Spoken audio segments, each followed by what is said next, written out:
Hey everyone, welcome back to Chewing the Fat with the Hungry Hussey. I am the Hungry Hussey. Hey, today we have an awesome guest. I am truly excited to interview. We got Uncle Steve, everybody's favorite uncle, Uncle Steve from Uncle Steve's Shake, down in the beautiful state of Texas. Steve makes some really awesome spices, but he's also got all kinds of other things going on as well. And today we're going to chew the fat with Steve from Uncle Steve's Shake. Steve, welcome, buddy. Welcome to the show. How's it going? Man, it's great to be here. It is always a pleasure to get to see you and talk to you, and just check in to let you know how things are going and find out how things are going with you. Well, I appreciate you wanting to be on the podcast. For those of you that don't know, you are probably one of the biggest supporters of a lot of YouTubers, a lot of people. And one of the most, and I talked about it, we feel, you're so giving, you're so awesome. And I appreciate you just coming on here and supporting me. It's absolutely. I appreciate it. So background story. Okay. We're going to get right into this, right? For those that don't know about Steve Brown, give us a little background story, Steve. I'm talking about, early on, college, that kind of thing. And then we'll start getting into, what you're about right now. So I'm from a his, mine, and ours family of 9 kids. 9. Wow. 9. Stepbrothers, stepsisters. I have one half sister. I have one full sister. We mostly grew up all together. Yeah. There were at least 4, 5, or 6 of us in the house at a time. Grew up loving school. I was a strong C student. But everybody can't be an A student, right? It takes all the fun out of it. That's exactly right. Played football, was supposed to go off to Texas Tech, and had signed a letter of intent with them to play football there. Really? And what's their thing? It's is it Hook'em? Giggle. Guns Up. Guns Up. Okay. Red Raiders or Guns Up. Yeah. Red. Okay. Yeah. I'm going to be honest, and I'll say back then, I don't know what it's like now. You have to have everything behind you. You have to have all your ducks in a row, and I'll just be honest, I did not. I got about halfway out there, driving out to Lubbock, and it really hit me that, the confidence is not there, the strength is not there. I was in a pretty weak spot, turned around and came back. And had coaches calling me for about 2 weeks. What are you doing? Where are you going? I said, I got to stay close to home. There were some family things that made me stay close to home, but went to Sam Houston State and 1 year failed out. Yeah. First semester was a 1.7. Second semester was 8 points. I got that wonderful letter that says, could you possibly not come back? Yeah. Dang. And it just, it kind of showed me I wasn't ready. So I got out, I worked retail. I was actually a tennis pro for about a year. For real? I like a little bit of everything, and it's carried on in my life. I'm not a master of anything, but I'm pretty good at tons of things. Yeah. Anyway, then realized if I'm going to get back in school, I need to do it now. I still had a bunch of my buddies, my high school buddies, we're all living together in college. So went back and begged the dean of students, said, hey, give me another chance. And she said, okay, sure. Got back in, graduated just like that. Yeah. Signed a teaching contract. So I was a school teacher for about 4 months. The first semester, and I loved it. But while I was doing it, I'm ready to go. I'm ready to put things together. Yeah. And I started a little gymnastics company, a children's gymnastics company. And I did that in the afternoons. Well, after one semester, it took off. I thought, well, this is what I'm going to give a try. So I quit school teaching. I did and I'm still doing my gymnastics company now, going on 35 years. Jump ahead to the seasoning, kind of spread my wings, was making good money in gymnastics, went out and bought a house, started entertaining, started cooking for people. And I loved to cook. And my favorite thing at that time was pork tenderloin. You get the double pack, and I would treat them like babies and do all that. And I thought, I want something good to put on. Yeah. And so I tried one seasoning, and I thought, well, this is okay. But boy, it could sure use did a little more. Right. Long story short, and it's what a whole lot of people do, came up with a mixture of a bunch of different store-boughts that I like, the layering, and put it on pork tenderloin, outstanding. Put it on popcorn, outstanding. Start using it everywhere. It was a multi-purpose. Did that for 20 years, just making, I'd make a couple pounds at a time, just have a little fun with it. Well, over the summers, while I was doing my gymnastics company and had not started the seasoning company yet, I was the aquatics director at a big country club here in Houston. Fit in with working with kids and doing that because that's my forte. Took some out for a movie night, and one of the ladies out there saw me putting it on my popcorn for the movie. So what is that? And I shared it. She says, "Oh, I need some." Oh my gosh, somebody likes what I'm making. It appeals to that artistic part of you. Wow, somebody likes what I'm doing. Sure, yeah. Ate her a little bit and took it to her. She says, "Hey, look, you've got to bottle this." And I'm like, yeah, I know nothing about that. I know how I mix it in my garage or my kitchen. But so anyway, I got to August of that summer, dead month, nothing going on. And I thought, you know what? I'm going to fool around. I'm going to see what I can find. I looked up raw ingredients, bulk ingredients, looked up bottles, looked up labels. Then I started going, so I know there's rules. So I started reading everything about FDA manufacturing, FDA label, even the labels, the font size on the labels, all the little rules. And I thought, well, if I'm going to do it, I'm going to do it right. So came up with my own little bottle with a label with everything I needed, and hadn't streamlined it yet. Made some batches myself. And we weren't FDA at that time, but not everybody required FDA, was walking around in a Buc-ee's. And if you're familiar with Buc-ee's, they started in Tech. They actually started 20 minutes away from my house right now. Oh, really? It's a giant, it'd be like a truck stop, but for no trucks. Right. And they carry everything. You can't go in without spending $100. And that was the Texas marquee. And I was in there walking around. Saw a guy in a white shirt that said warehouse manager on his tag. And I don't know what happened. I felt courageous.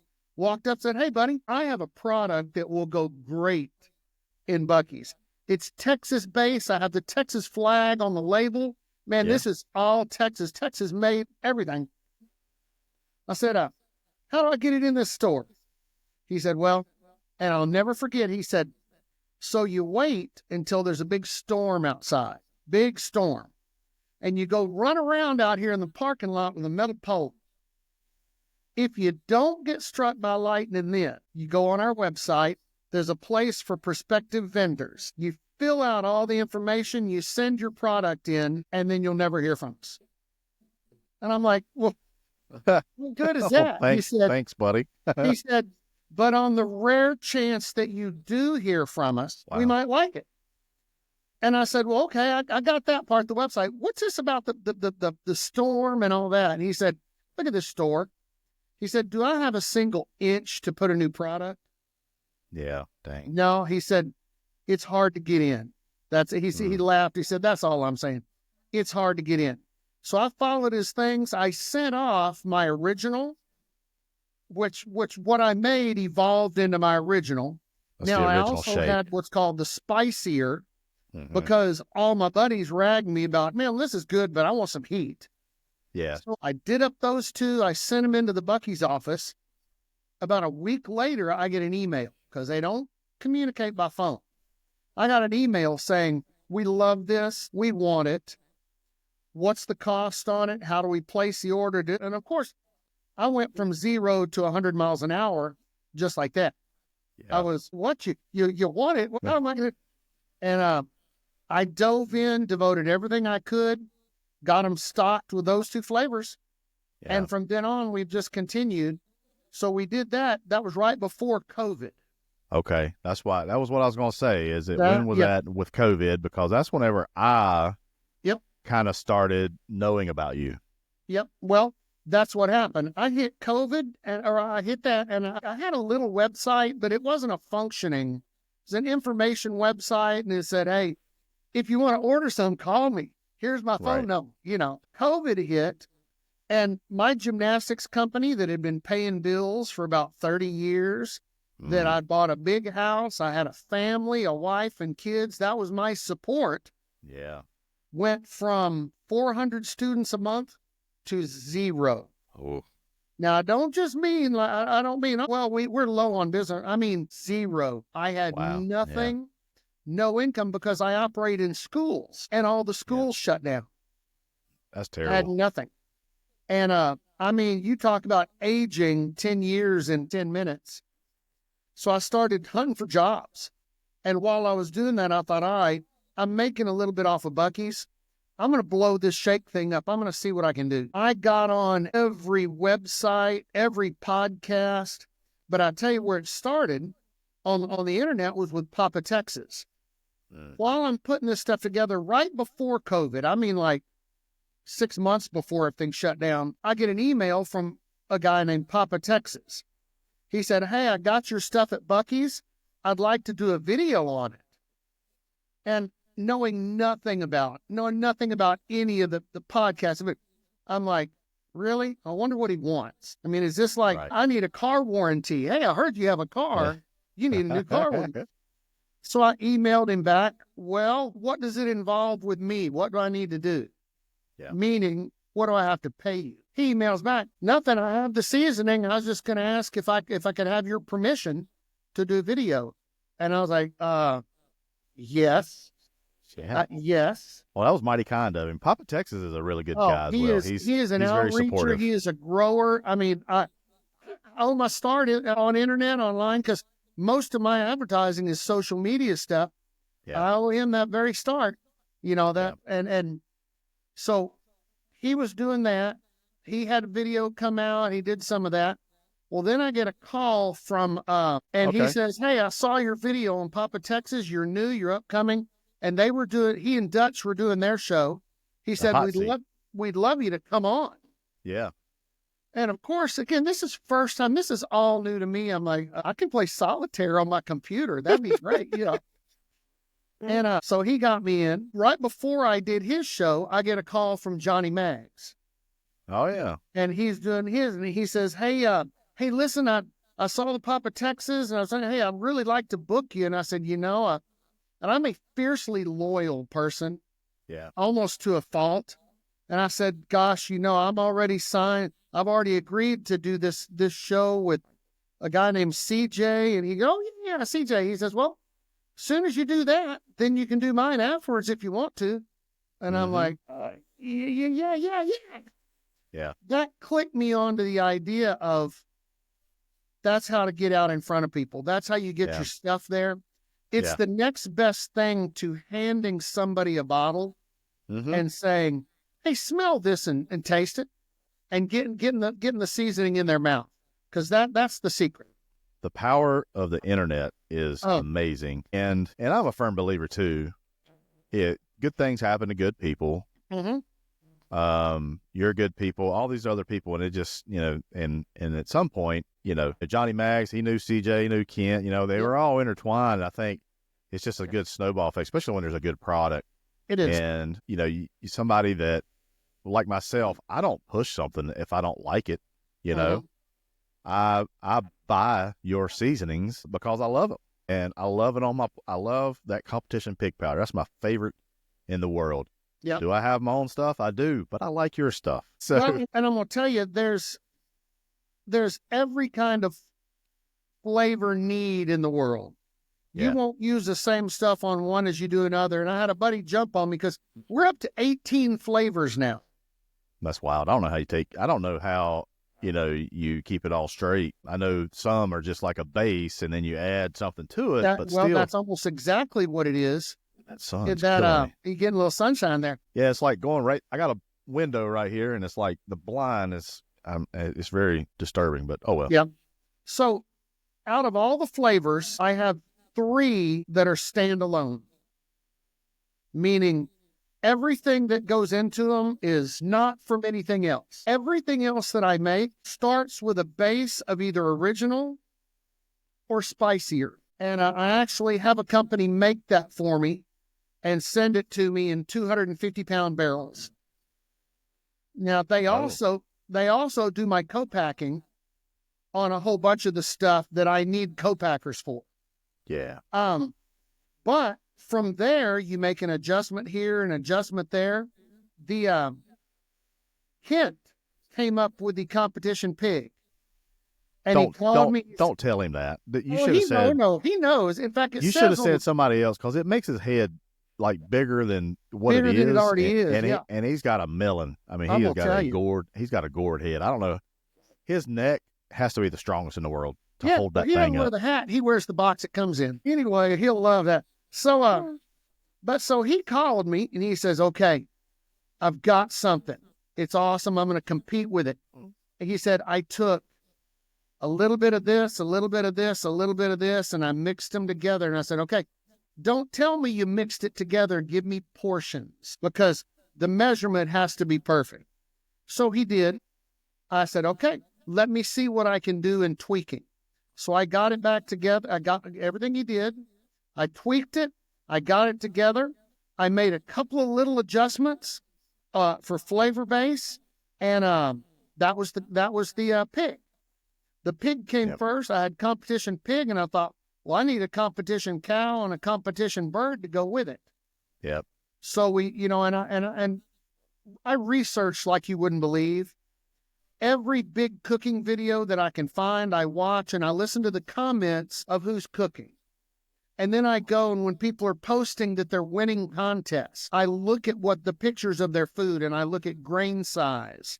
Mm-hmm. I look at consistency. I look at all that kind of stuff in formulating that stuff up. But, everything I make comes from necessity. I had original and spicier. Crawfish season was coming up, and I was going to a big crawfish boil. And I thought, you know what? I need to get something that's good on crawfish. Now, spicier's good. Original's good, but I need something extra. That's where Gator Shake came from. Yeah, and, I like Gator Shake. Gator Shake actually got its name from my kids' school, which is the Sienna Crossing Gators. But at that time, I was already in Buc-ee's, and Buc-ee's was talking about opening up in Florida. This was 4 years ago, and I thought, I want something that's going to appeal to those Florida people. Yeah. Florida Gators. So forever, the Gator Shake label had a picture of a gator on the front, a gator head. Yeah. And so I did it that way. After that, we came up on barbecue cook-off season. And I thought, you know what? I need something really good for brisket, but I hate big chunks of pepper. And that was just personal preference. So we came up with a thick meat, which is like a salt pepper garlic. It's a salt pepper garlic, but it's not salt, it's shake. So it's a original shake, a little bit of spicier shake, pepper, garlic, and a little bit extra. Yeah. But so from then we just kept on bumping up and expanding all the way up, all the way up to like where we have a West Coast shake, which is a Tex-Mex with a little California flair to it. Yeah. CJ gave me a buzz and said, hey man, I want a little signature something. I said, well, you know what I do. I mix stuff from stuff I already have. Said, so you come up with a good balanced mix that you like. Don't put shavings from the yucca yucca bamboo tree from northern South Brazil in it. Give me basic seasonings and herbs and spices, and we'll put together. So he sent it in. We got it mixed up. West Coast shake, outstanding. It really hits a spot for what he wanted. He said, this is it. It's perfect. And has his name on it. He was going more for, like the tri-tip, the Santa Maria cooking, stuff like that, right? And different areas of the country have different flavor profiles that they like. Yeah. On their strong. But I'll show you, and I'm going to see if you can see it. This is the bottle, and it's Uncle Steve's West Coast Shake, but right across the top, it says cooking with CJ's. Yeah. So I put that on there because it's his flavor. He came up with it. He didn't want anything from it. He didn't want any profit. He didn't want any, $1 about it. He wanted his name on something. Yeah. Now, something that I've expanded on, and it's, you talk about giving back. I'm not doing this seasoning for, how much money do you make off your seasoning? I'm not not a lot. Yeah, It's, you're talking about dollars, not hundreds, not thousands, and it all involves work. Yep. I'm never going to get rich off my seasoning, but man, am I having fun. Yep. One of the things that I enjoy doing is saying thank you. So I got a wild hair sitting there. I went to a larger label that covers the whole bottle, just gives a little gap back here where you can see the seasoning, which is important because when people buy seasoning, they pick it up and look at it. Yeah. If they don't like the way it looks, they put it down. After they look at it, they smell it. If they don't like the way it smells, they don't cook with it, and then they taste it. Yeah. But I went to a bigger label, and I started doing this. The whole section of our big bottles is a thank you to one of the big YouTubers or big cooks that helped push me through. This one is CJ's, and it gives a little bit about him and what to do and, where to go find him on YouTube. Yep. That's nice. Our Magic Ribs, which is one of our other new ones, is just outstanding. This is by far the biggest award winner that we have. But on the side, look there. Johnny Maggs. Johnny Maggs Pit Life Barbecue, how to find him, how to go check him out. Yeah. The newest one we have, and I'm going to get you some. I should have already done it. That's okay. You sent me some of that. You sent me some. Okay, yep. Good. I did get it too. The Mi Amigo. I put an order in at Christmas for some more dessert shake. My kids, they love dessert shake in their pancakes. Yes. Fix pancakes almost every Saturday. Yes. And then I like the competition pig powder. Yep. And then I wanted to try your SPG. And then you threw in some Mi Amigo. Yes. And then my wife is loving, and I might be going ahead here. It was a little bottle of, I thought it was the candy cane, but it's got peppermint. Shake. Holiday shake. And she does something with her coffee, and she puts it in there every morning. So. That's it. I'm going to get to that in a second, but you're right. Well, on the Mi Amigo, and there's a great story, but on the side of that is a write-up about Joe's Meat Market and the great support there. Reason being, and I say all our flavors come up from necessity.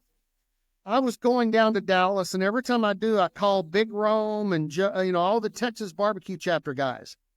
And I say, hey, I'm going to be down. Let's do a breakfast at Joe's Meat Market because they have the whole setup, cooking, everything.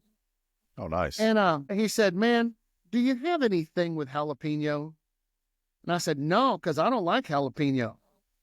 He goes, we had 2 jalapeno. They both dropped out.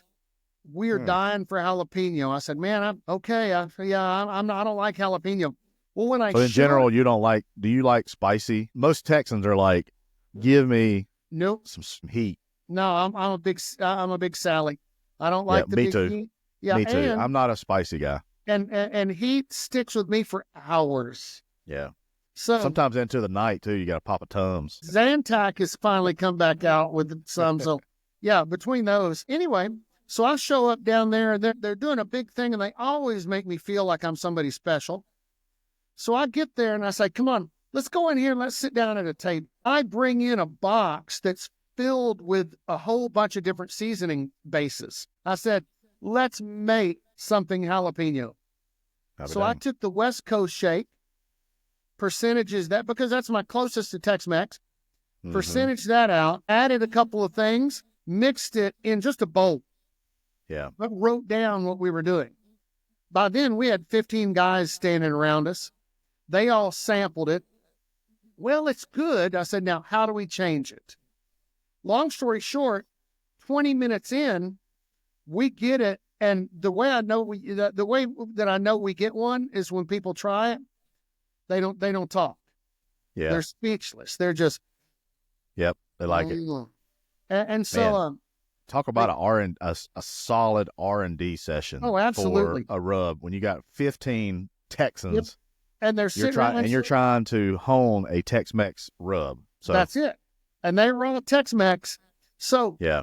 They head back, they take it back and they pull out a pork steak and they cook it up and they bring it back because seasonings aren't the same out of the bottle as they are when you cook with them. Yeah. And so they get it out there and they eat it and they're like, And I said, now, did it lose a little bit of the jalapeno? Because if you picture flavors in spikes, tangies, spices are all like a spike like that, like those heart monitors. Yeah. Those spikes cook down. So, and that's how you know if it's a before and after, meaning you put some on before you cook and you put some on after. If you like that flavor. Post-dust. They said, the jalapeno cooked down just a little bit. So we added a little bit more jalapeno powder, mixed it. They went and cooked with it, brought it back. And again, speechless, and so we knew we got it. And the owner there, Gabriel, comes over and leans in. He says, okay, I want 180. Right on the spot. 180 what? I want 180 bottles. I said, hey, Gabriel, that 1 pound right there in that bowl, that's all there is. Yeah. I said, you're going to have to give me time because I'm going to have to go formulate it, change it from ounces into pounds, into bulk. Yeah. I'm going to have to do the label, the nutritional value. I'm going to have to do all the ingredients. Give me a couple weeks. Yeah. But I will tell you that that's part of the benefit with a lot of the stuff that we make is that I can change labels. I can adjust them. I can put them together. I usually change a little bit on a label about once every few months. It may be some lettering, changing colors. Yeah. Because we print our own labels. I love the art part of that. Mm-hmm. So I'll order a bunch of the stuff from the co-packer with no labels. Now the co-packer has to approve the label because they have to have their codes on it and their tracking stuff and all that. Right. But then I'll come back and once I get it approved and I know what it is, everything that they want, if I have to adjust a font, we've adjusted font on Sweet Dessert Shake 5 times, looking for that exact right label because it's like a prom dress. Yeah, it's tough. Yeah. There's some things that I don't like on mine that I wish I could probably go. I probably can. I just never really thought about it. Well, and it's more work, but it's also more control. Yeah. And, if I decide, and this is the part that I like, and again, I'm never going to get rich. This is a hobby. Yeah. That keeps me smiling all the time, where I meet tons of great people that pays for itself plus extras. Yep. And, hunters, unless you're shooting stuff you can sell, they can't say that about their hobby. That's right. But if I decide, like Veterans Day at my kids' school, they host 150 veterans once a year. I'll do a bottle up with a special veterans label on it. Yeah. I know exactly what needs to go on there FDA-wise to make it that the label follows FDA ruling. But I can change whatever I want, which brought me to what you mentioned, the holiday shake. Yep. I took St. Nick on there. St. Nick on it, yeah. I don't have to pay him royalties because nobody can find him. I was sitting in my chair eating a peppermint ball, and I don't know why, but it popped in my head, man, I bet I could make a good shake with this. So I took Sweet Dessert Shake. I halved the cinnamon. I halved the salt, because both of those would counter effect both color and the flavor of it. Added peppermint powder. I added both red and green coarse grain sugar, and that was it. Yeah. And right now I'm going to make another batch of it just to finish off the holidays. But right now I'm just going to make it during the holidays unless people start asking for it. Yeah. But I put it on sugar cookies, and I was like, I'm done. This is great. Yeah, now, that is Big good. Rome up in Dallas, he put it on some burnt ends. Really? And he said, we did not expect it to be so good, but it was differently outstanding. Yeah. And then he said, and it made me feel like I just brushed my teeth. So I was like, you go kiss your lady after that, it'd be all right. Whatever. Yeah. But, and this is one where, I gave one to him. His wife immediately took it. And, and that's one of the things, a lot of people are, we have the competition, the competition. I love having my competition line. But there's a whole lot more cooks out there in the world that are not competing with ribs. And that's the thing that doesn't bother. Everybody I want a bottle of my shake in every household. Well, if I have more to choose from, that raises the chance of having a bottle there. So, yeah, like I said, my wife, she loves it. She loves the dessert shake. Loves that holiday shake as well. I'm kind of interested. Well, I mean, your name is Steve, but your Uncle Steve's Shake. Let's talk about that branding. Somebody might say, well, how did he come up with that name? I mean, it's kind of obvious, but I'm assuming you're an uncle. Why did you just come up with Uncle Steve's Shake? Well, and it evolved into that. So I was up in Austin. My baby sister and her kids are up there. And I feel like this could be a country song, Steve. I mean, the way you started that out, I feel like Morgan Wallen could like make that into a country song. Well, I want royalties. So my baby sister, and actually, and I love it because they all do it. She raised her kids wonderfully through happiness, through sadness. But one of the things she instilled in them was that Uncle Steve is somebody special. She made me somebody special to them before I was ever even somebody special to them. And, that and stuff. So I was always, oh, Uncle Steve. And I'd made some of the original. I had it up there. And, well, what is it? One of the nieces, what are you going to call it? What are you going to call it? Well, I'm going to call it Uncle Steve's Sprinkle. Because you sprinkle it on stuff. And my sister was like, no. And I said, well, this is the first thing came up. So that evolved to Uncle Steve's Shake. Yeah. But did you go through, was there any other variations? There was sprinkle. It was sprinkle, then shake. Sprinkle, then shake. Okay. And, But then that sounds like a bathroom thing, but a sprinkle, then a shake. So I just kind of, it grew on it from there. Yeah. And then the labels having the Texas flag on it was when I got into Buc-ee's. Yeah. And said, I want something that people who go through Buc-ee's, they look at that, they're going to say, well, that's Texas. I'm going to get that for my friends in Michigan, Yeah. And so that was a marketing thing, and I just stuck with it. And it worked. I stuck with it. And, I don't want to say it was a gift from God. Yeah, because the gifts from God I have are my life and my kids. Yeah. But it was sure something nice and special that I got. Yeah. I think things just happen for a reason. Things happen to good people. Yeah. COVID, helped a lot. Helped a lot of the internet folks, the internet websites and things like that. People were wanting to cook, man. And everybody was at home cooking. Yeah, and so I just think I think it was good juju, a godsend. Your gymnastics went down, and then this was some kind of little silver lining. So sure it was. Well, more than anything, it helped me mentally. Yeah, gave you something to do. It gave you some hope. Somewhere to direct that creative need. Yeah, yep. That's pretty cool. Like you said. The seasoning game, and for those of you that don't know, Steve helped me. We talk about how a giving person he is.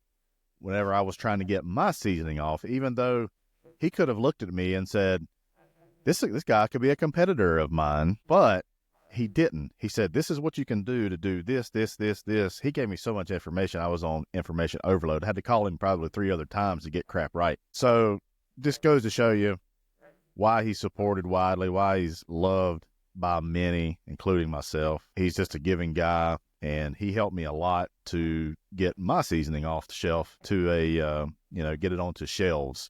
Yeah. So that's pretty cool. And like I said, good things happen to good people. And I'm beginning to see that, I'm not going to get rich off this, but like you told me, like Hussey, you got to have, you got a pie here, and you just every your one piece of pie is going to be a little bigger than another pie, and that is all makes up one pie, which is your life and how you bring in revenue. So it is a cool thing. I must say, and I'm kind of interested in what you think. Whenever I put my seasoning, the guy that actually, I finally found a co-packer that would work with me through this guy, and he said, as soon as you get your first shipment, you're bringing it in here to the store and you can sell it. And whenever I saw that on a shelf for the first time, I got downright emotional. Oh, absolutely. Yeah. I sat in my truck and I cried a little bit because just all the things that kind of came into play.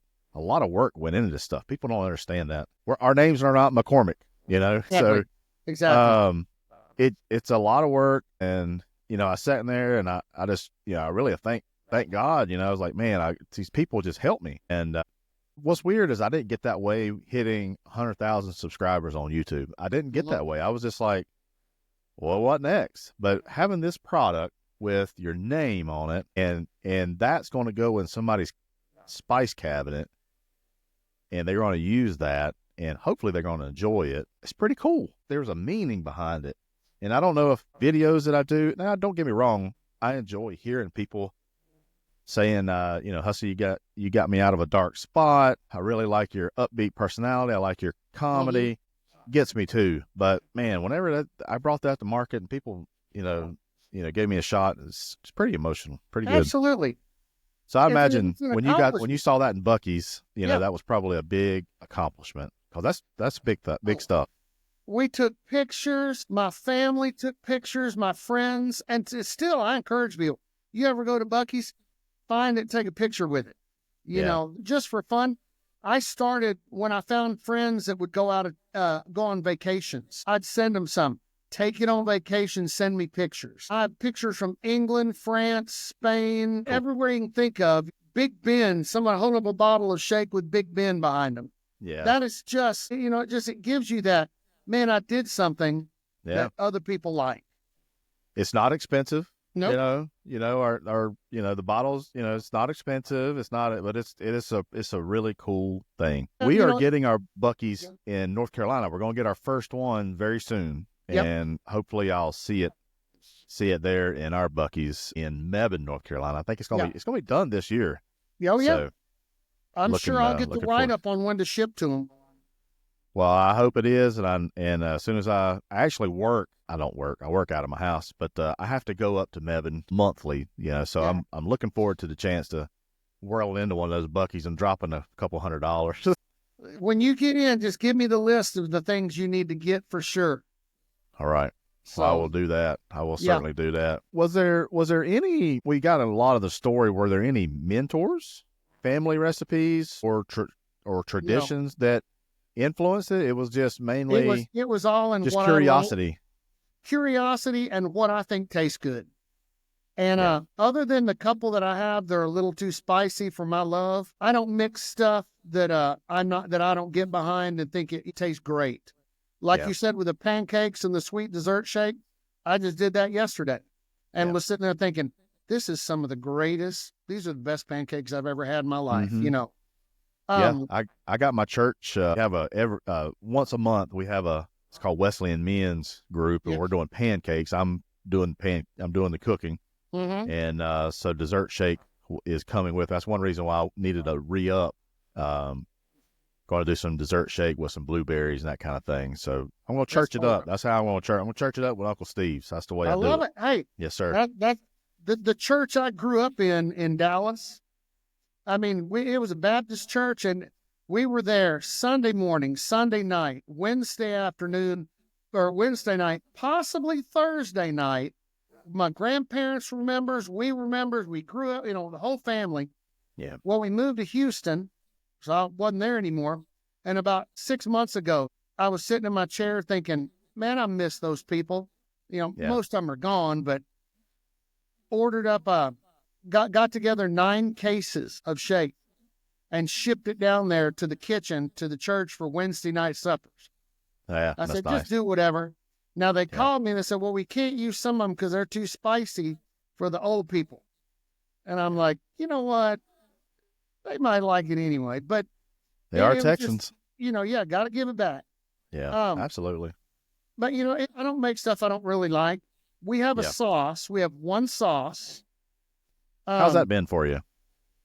It's been fun, but it's been fun because I love it.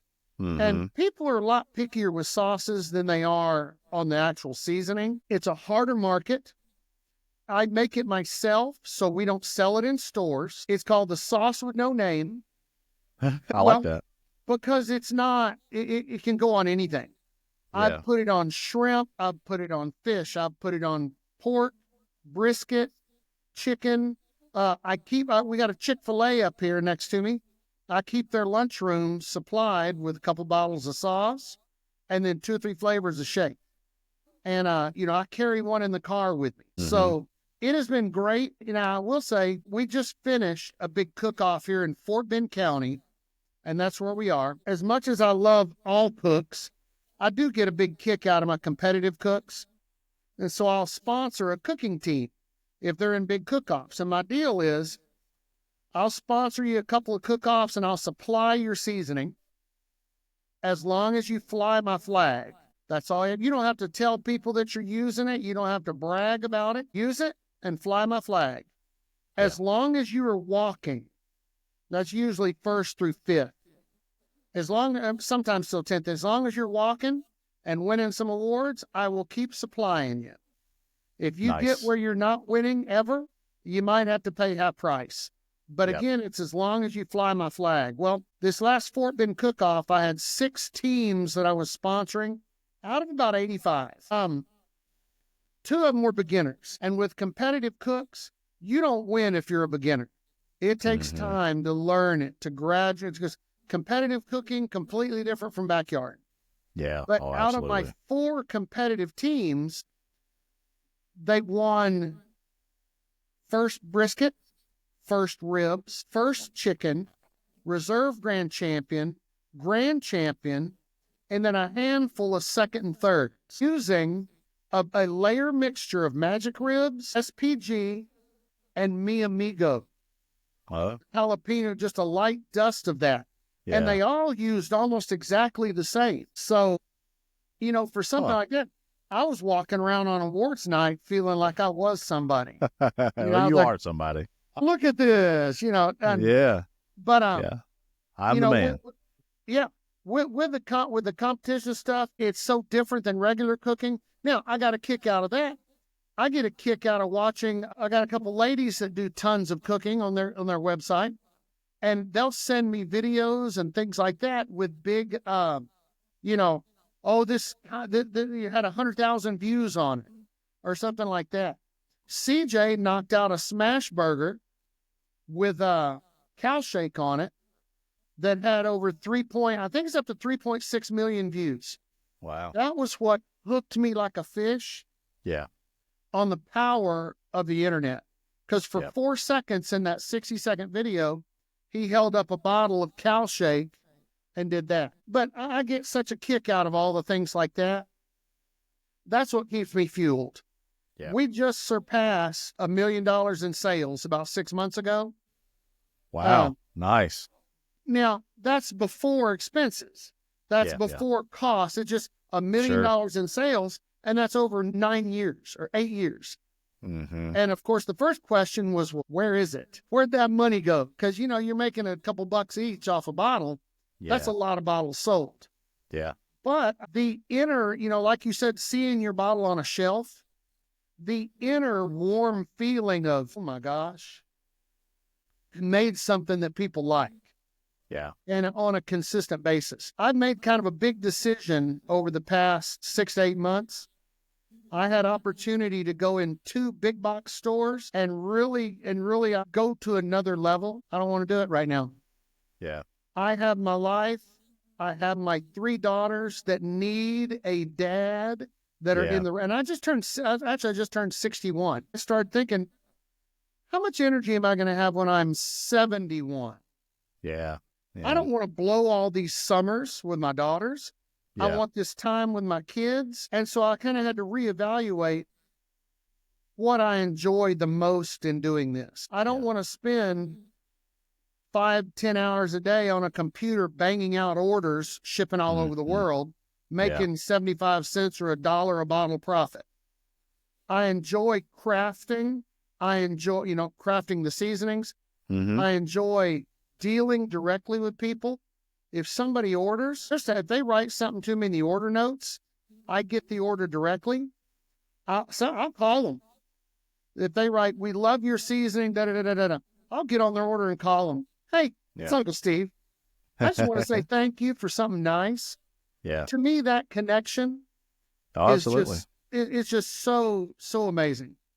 That's And something that the personal touch is one thing that a lot of these other, if you go to a big box store, you can't do that no, much. I'm kind of saying where's my next step, and if I get more seasonings, I don't have space for it. What the heck am I going to do? Because the people are asking, hey, what about this? What about that? And so I'm either going to have to rent a warehouse or have somebody orders for me so I can use their warehouse space, and that eats into profit. And it does.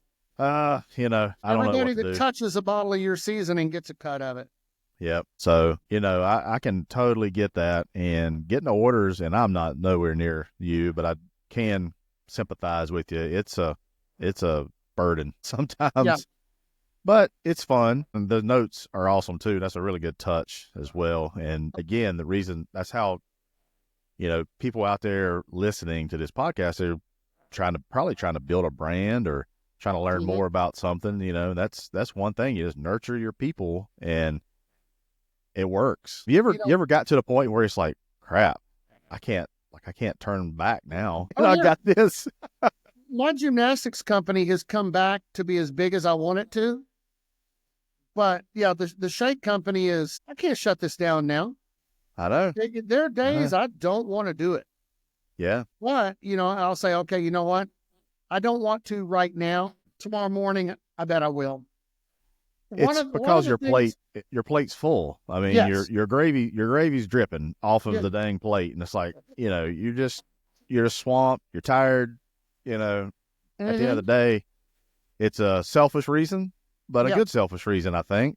And I totally get it. And then, like you said, get you a little bit of rest, and your mentality's way different. Ready to go. A little bit of rest on a Dr. Pepper, and I'm ready to go. Absolutely. A little cheer wine for me. That's it. One of the things that I've done that I'm so thrilled that I did it back in the beginning, and I've raised it up a little bit. These mini bottles that I used to have one about that big, and that was just too much hassle. Mini bottles like this. What ounce is that? This is it's a 4-ounce bottle, but that's fluid. This is about a 2 to 3 ounce bottle. Okay. Easy to make, easy to have done, or if we make it with a fancy flavor ourselves. If someone places an order online and they put anything at all in the order notes, hi, Uncle Steve, we like this, do that, anything in the order notes at all, if there's room in their box, their shipping box, I'm going to stick one of these in there of a different flavor. Yeah. Once I started doing that, I thought, you know what, I'm going to take it a step farther. And this is one of our big sellers, especially during the holidays. We do a holiday box. Yep. And it only holds 12, but you get, of course, a picture of me, hand signed. You get a write-up about all the flavors. And in this box, you're going to get 12 different mini bottles of flavors. We did that a few years back, and it took off so well. Yeah. That now, especially during the holidays, we sell those like crazy. But it doubles up because as long as I'm making the bottles for that, I'll make extras for the stick in a package. Again, just to spread that word, spread that good. Everybody likes something free. Yep. Absolutely. And, and it goes a long way. Sticker or something like that. People are like, oh, wow. I feel, and I've been struggling. I like to try to handwrite on every order on their packing slip, and we had it was during Christmas, we had 61 orders. My daughter was like, oh my gosh, we got to write all these, and we did. And but at that point, I'm like, she was helping me write some, and I know you get your kids involved with your stuff too, and sometimes mine don't want to help, sometimes she does, but I try to throw her a few bones her way, and she enjoys that. There's a TikTok going around of a TV show that Jerry Jones did a clip in, and he was talking in it, and it's his actual philosophy on it. He said he's loved what he's done in oil and gas his life. He loves what he's done with the Cowboys, but the main thing that he is the proudest of is that he has been able to continue to do it with his kids. That his kids are involved in it, that he gets to work with his kids. I let my daughters do anything and everything I can shake wise, they make $1 an hour. I pay them $1 an hour per whatever grade they're in.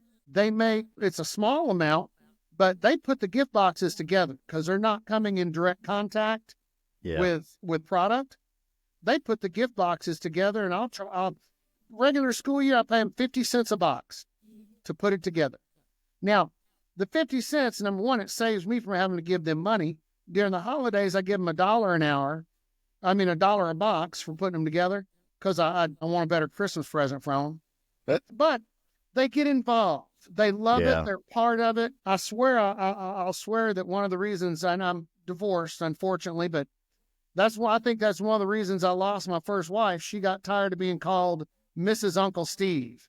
Yeah. Because she wasn't, but so didn't have an identity. Yeah. My kids, I want them to be part of it. I want them to feel like, and the middle one, Lainey, the 11-year-old, has already said, okay, Dad, I'll take the shake company when you're gone. Have no fear. All right. You got it. So Aunt Lainey Shake is what she'll change the name. No kidding. Put her face on there. Yeah. But I tell you, it really, being able to do that with them and share it with them. Yeah. And being able to spend so much time with them. I'm going to have to make sure my daughter hears this podcast because I paid that jackleg $10. Oh, man. Well, my 10th grader gets that. Yeah. She's in 5th grade. So we'll back that off because she came up, she had a nerve. I think, she said, well, what's minimum wage for, North Carolina? And I was like, are you kidding me? I'm like, why do you asking that? But she definitely helps take some of the burden off, my chest, of doing those things every once in a while for me. So hand her a bill for room and board. See what she says. Here's minimum wage, and here's your bill for room and board. Now, go ahead. Go ahead. Well, I said she might be coming to you for saying you cut her pay. Hunting me down, yeah. No, and I tell you, with my kids, I grew up, and I said, with 9 kids in my family, we had necessities. We had things. We had what we needed. But with my daughters, it's a balance between spoiling your kids and not. Yeah. You can spoil your kids. Let's see, here it goes. You can raise your kids and spoil your grandkids, or you can spoil your kids and raise your grandkids. Well, that's a good analogy. So I try to teach them the value of $1. Yeah. So with us, for the family, and I don't mean to get off on a different subject, but we have wants, we have needs, and we have in the middle. Mm-hmm. She needs school clothes. I will buy her school clothes. If she wants Lululemon instead of Target, she pays the difference. Right. She needs shoes for school.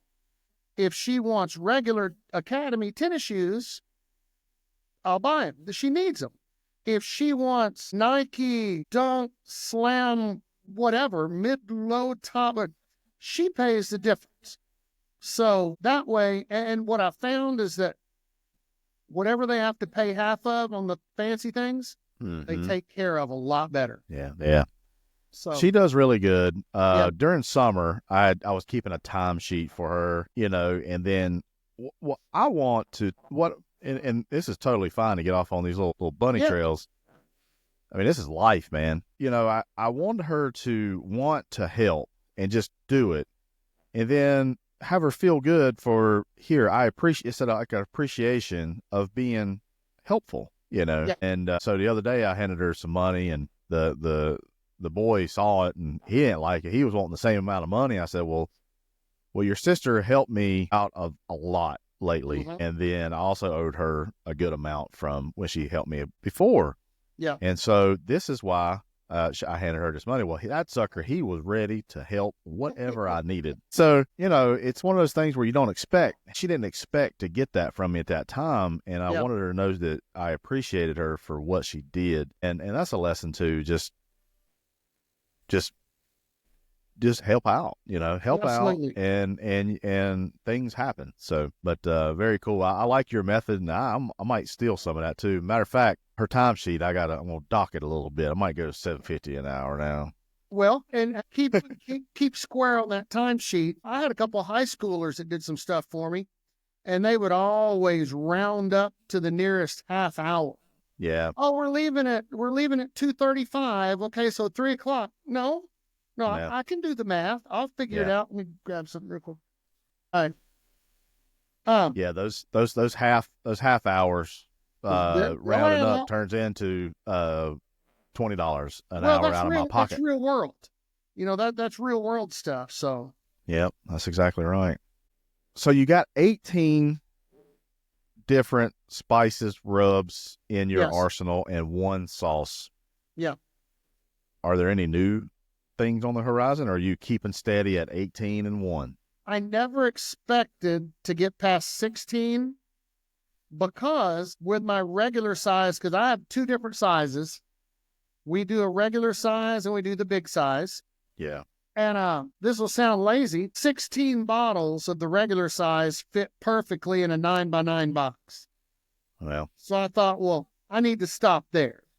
Yeah. And then we added the Mi Amigo, and I thought, great. Now people have to make a choice. Then I added the holiday shake, but that was just out of a boom. I can't think, people bug me about, we need an Italian something. If I knew more about Italian seasoning, I might. Well, I tell you, Blackstone had this Italian Tudelano or something like it. Was like people absolutely loved that thing. And it was just like a special run. I had a bottle of it. I loved it too. I'm out of it. But yeah, people do like that. I would say, what's Steve in Italian? Uncle Guido's shake. Yeah. I don't know. Well, and it's funny because there is another Uncle Steve. Oh, really? And in the seasoning world. Well, in the spaghetti sauce. He's one of the guys that was on The Sopranos. Yes. And he lent his name or whatever. It might be his recipe. I don't know.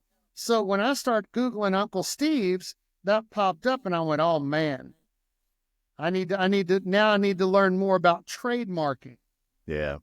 And so I learned more about trademarking and I was fine. Mm-hmm. But so there is another Uncle Steve. It's just spaghetti sauce.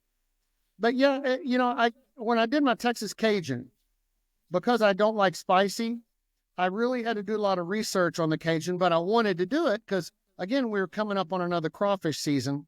Mm-hmm. And the Texas Cajun that we do, everybody thinks Cajun is spicy. It has spice to it, but it's also very herby. Mm-hmm. Herbs and spices. And we got the blend right on that. I could do an Italian. It would just take a lot more work.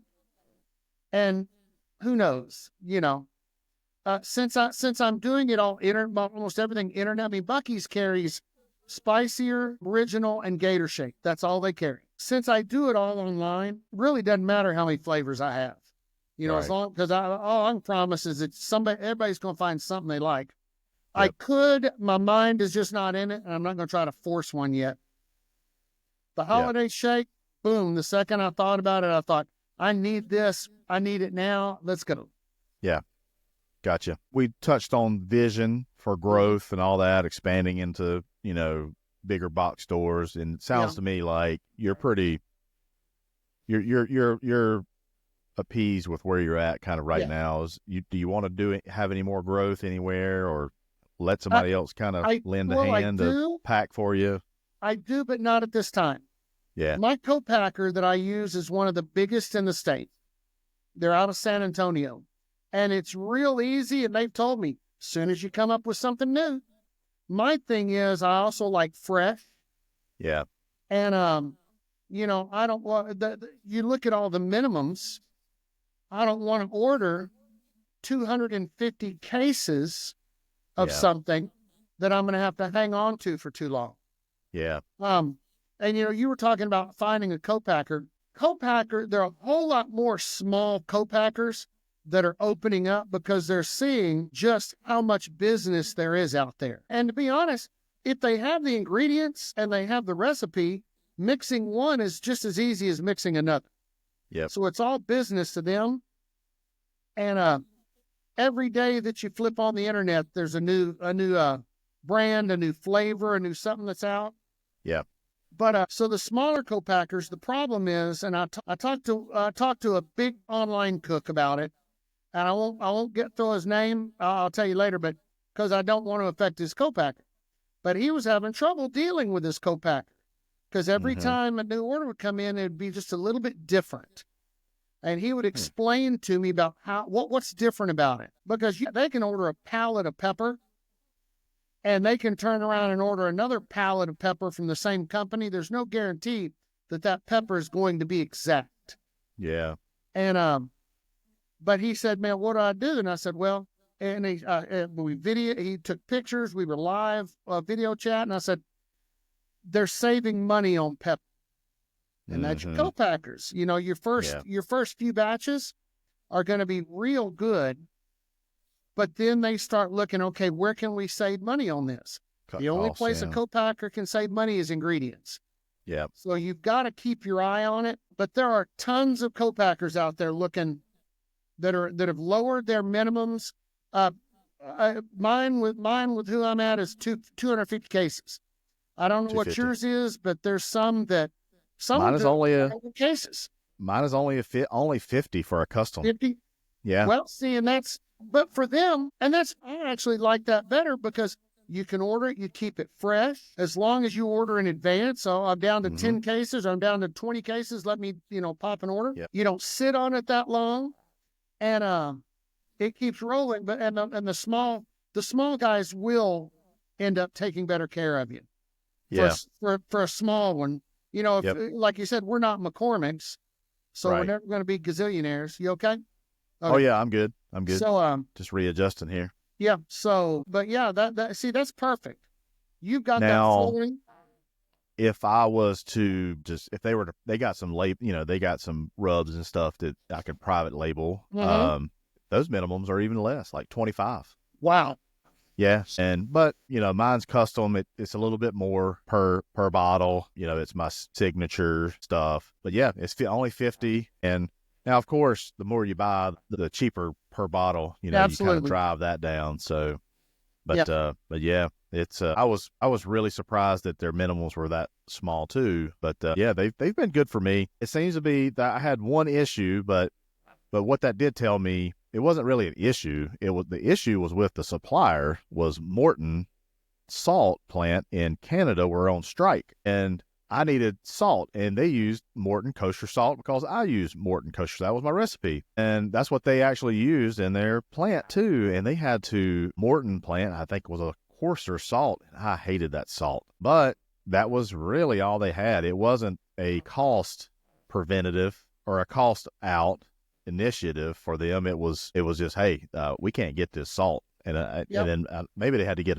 another salt from another manufacturer actually instead of Morton. But so eventually they said, we're looking for sources, we're trying to do this, trying to do that. I said, please do. I don't like it. Some folks aren't like it. Some people like it, but it's not what I wanted. And then so now we're back to good. The way it's supposed to be. It should be like McDonald's. Everywhere you order a Big Mac, it's going to be the exact same. Yep. Very little inconsistency. Yeah. Yep, that's exactly right. And so yeah, it's been pretty good. Finally, when you find somebody, it's it's kind of a good. It's really good, but it was tough finding somebody at first for me. I'm gonna give a quick pitch for anybody that watches. We spreading out on social media. We do Facebook, Uncle Steve's Shake Nation. That's usually where I offer my deals. I'll pop on there to Shake Nation people and say, hey, order this in the next month and you're going to get a bottle of this and a bottle of this. We do a big YouTube. My YouTube is a little different than everybody else's. It's Uncle Steve Shake. We have over 1,300 cooking videos. I think 3 of them might be mine. It's from everybody else, from everybody imaginable. You're on there. Everybody that has cooked with Shake, I'll watch the video, love it, and boom, drop it on that. Just kind of spread it. Now, being old, I'm having a little trouble with Instagram and TikTok and getting my stuff out on those. Yeah. But I'm learning. Yeah. But nowadays, you have to spread that social media. You have to be on it.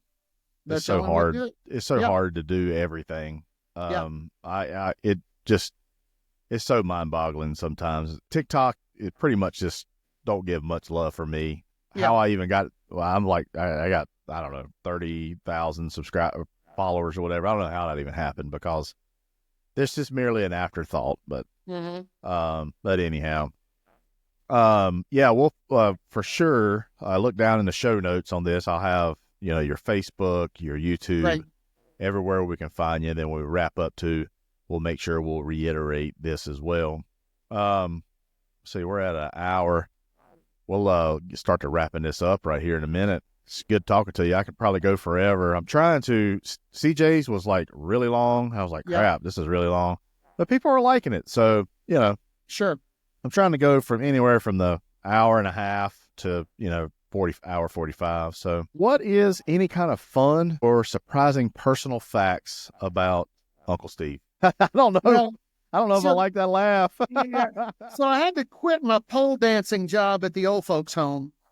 Sometimes you just got to drop those things. Yeah. My schedule got too busy. Yeah. I have had one of the greatest lives you can imagine. Yeah. That includes all kinds of ups and all kinds of downs. I've been on TV. I've been in commercials. That's always a big hoot.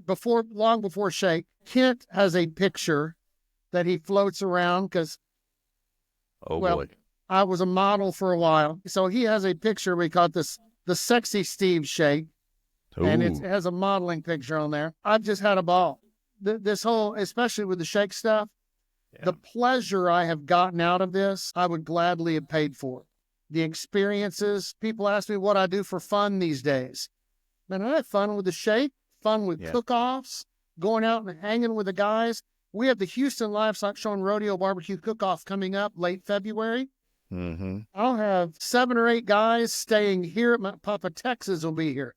Kent will be here. Johnny Maggs can't make it this year, but C-Mac will be here. Grego from up north will be here. They stay. We have a 3-day barbecue party. Is literally what it is. We'll have people from all over everywhere coming in.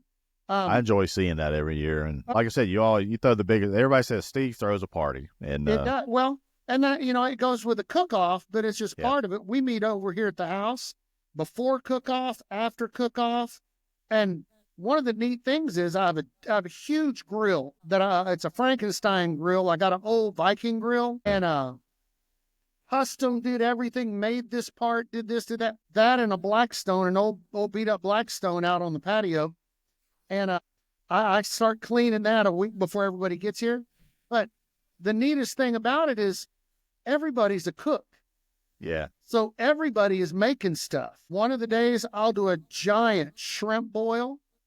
Because these guys coming in from up north, they don't have a lot of shrimp boils. We just, the things like that are fun. But I still get pleasure out of the littlest things. I took all my kids to a water park, indoor water park this past weekend and hit a couple slides and was just like, woo, doesn't get any better than this. Yeah. Then I had to pull my Speedo back up. Woo. Yeah, I hate it when that thing gets tucked up under there. It's hard to get out sometimes.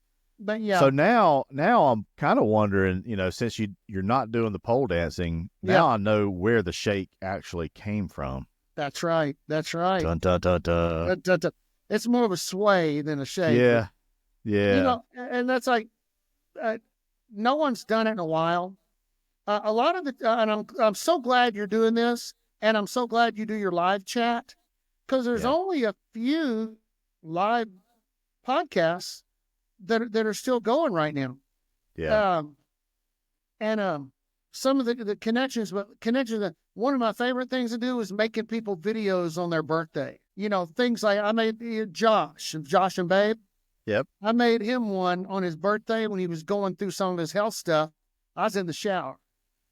Mm-hmm. And of course I had my hat on. You couldn't see anything below but just having fun being me and being in this whole barbecue group where almost everything other than the regular taboos is accepted personality wise. Yep. You can be fun, you can be crazy, you can be serious. It's just a great group to be connected with. It's something that I've said on this podcast already for folks to probably watch a time or two on the previous episodes, but food always kind of brings people together. And that's what makes it cool. And the internet helps broaden that and to help mend all kinds of relationships Like you'd have never met Johnny Max without the internet, right? That's right. That's right. Or Kent or whatever. And so it's pretty crazy and pretty cool that, you know, food just kind of makes these relationships. And that's the stories that we want, that I'm wanting to bring to the table. It's really awesome. I've met a lot of my really good, and some of them best friends. Yeah. You know, they're internet friends. So, yeah. Well, but that's the thing. Just because you hadn't sat down with them and hung out with them, I was good friends with CJ, Kent, and Max before I ever met them. You know, and I don't mean the friends like, hey, yeah, it's good to talk to you. I mean the friends like, hey, man, sorry to call you so late at night. I'm having a tough time. You know, that kind of thing. Yeah. Yeah. And that's exactly right. Same for me. Yeah. I consider you a good friend too. Please, yes. And you've always been a helpful source for me. But yeah, food brings us together for sure. We found out all the cool things about Uncle Steve. What is, and I think I probably know the answer to this, what's the one spice blend that you personally could not live without? Original. The baby. It was the first. It was now sweet dessert shake is close. Yeah. But original. I'm glad to hear you say that because it's one of my favorites. Yeah. Sweet dessert shake is real close, but original was the first. It goes on everything, just about everything we make. You know, I take those mini bottles of original, I'll take them to restaurants and use it on that. And after just leave the bottle, it's original. That was the one that started it. And that's the one we use the most. Yeah. That's your highest running. That's the sales. Yeah. That's cool. Yeah. I think if I was to ever become anything like you with that many seasonings, I think my baby would probably be my heifer dust as well, just because it was kind of the first, and that's just the way it goes. It's not that way with kids, man. I feel like I love both my kids very well, each equally, but for seasonings, I would say that first one is kind of special. So that's it. Well, brother, that's about all I got. We're an hour and 19 in. That's fine. I could probably talk to you for the rest of the day. Sure. But I got to get some work done around here. Yeah. But we're going to wrap this up. I want to also, you had said some places where people can find you. Whoa, wait a minute. I forgot to add this. You know, you were talking about the lives, and I appreciate you telling me that you're liking the lives. Yes. I've been feeling a void, and that I feel like I'm not connecting with people like I should. Like I'm not, and that's why I wanted to do this. I wanted to become exposed more. I want to be, I want people to hear about how vulnerable I might be or whatever. And used to back in the day, and I think it was just because we had more time on our hands, COVID, that kind of thing. Sure. You know, the hot seat was around, and I really, really loved that. And there was just a void I was having. I couldn't find a time when it was good, personally. Yeah. And I actually had to have, me and my wife had a little meeting. I was like, when can I get some time, you know, to do this? But last night I was like, I don't know. I was like, am I doing it right? I'm recapping what I did the previous week, but people are liking it. So I think I'm just keep on going and, switch it up here and there on some other Please things. do, but it's a good thing because I think everybody after COVID now, everybody's just back and it's everybody, stay in their lanes. But man, I was longing for some personal, I don't know what I'm trying to say here, but connection to folks. I was about to say connection. The lives like that, you start with a theme, a base theme. Yeah. If you have a guest, you have a guest. But the chat is where everybody gets to come together. Yours last night, Russ popped in. Russ is a hard nut to crack. I'm chiseling away on him to pull him over to the shake side. But Lep showed up. Kent showed up. Everybody pops in here and there. Yeah. It's a meeting place where even if they can jump in for 10, they're going to jump in like walking into a party with 8 or 10 of your friends, because that's what it is. It's an online party. So the lives with the chat going, that builds that, like you said, that connection. Not just sitting and listening, but doing that. But see, you Yep. have what I don't. You have it all wrapped up. You have a huge base for your cooking because that's where you started. Now going into the lives and the interviews like this, people get to know you and meet you more. They're just going to be connected more. Yep. And you have a couple of seasonings that are out. So you have, you talk about the pie, you have the whole pie. You have I'm trying. everything, and that is going to meld together and just gradually build up. You talk about getting the word out. The word's going to spread out.